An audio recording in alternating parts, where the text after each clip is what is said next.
objective to study about what do different food items contain. We eat different food items in our meal. Our meals usually have one item made of some kind of grains, and other items could be pulses, meat, and vegetables. Each dish that we prepare is usually made up of one or more ingredients. Some of them are from plants and the other are from animals. These ingredients contain some components called nutrients that are needed by our body. The major nutrients needed in our food are named as carbohydrates, proteins, fats, vitamins, and minerals. In addition, food contains dietary fibers and water, which are also needed by our body. All foods do not contain all these nutrients. With some simple methods, we can check whether cooked food or a raw ingredient contains one or more of these nutrients. We can test the presence of carbohydrates, proteins, and fats. For carrying out these tests, we need solutions of iodine, copper sulfate, and caustic soda. We also need a few test tubes and dropper.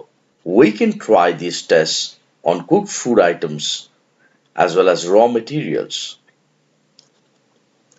Though there are many types of carbohydrates, the main carbohydrates found in our food are in the form of starch and sugars.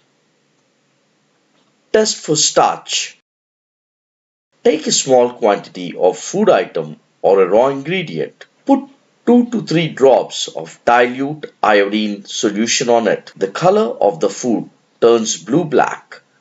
This color indicates that the food contains starch.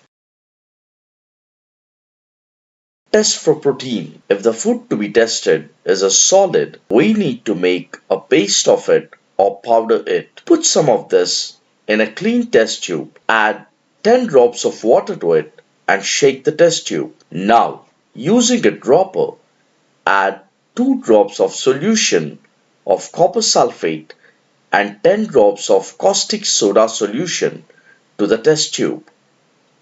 Shake well and put it in a test tube stand for a few minutes.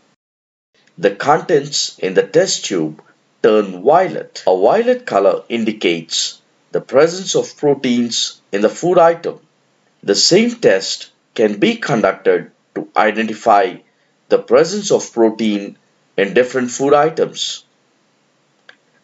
Test for fats. Take a small quantity of food item and wrap it in a piece of paper and crush it. Now, straighten the paper, dry it for a while, and observe it carefully by holding the paper against light. You will be able to see the light faintly through the oil patch on the paper. This oily patch shows that the food item contains fat. A food item may contain more than one nutrient. This can be identified by testing the food items.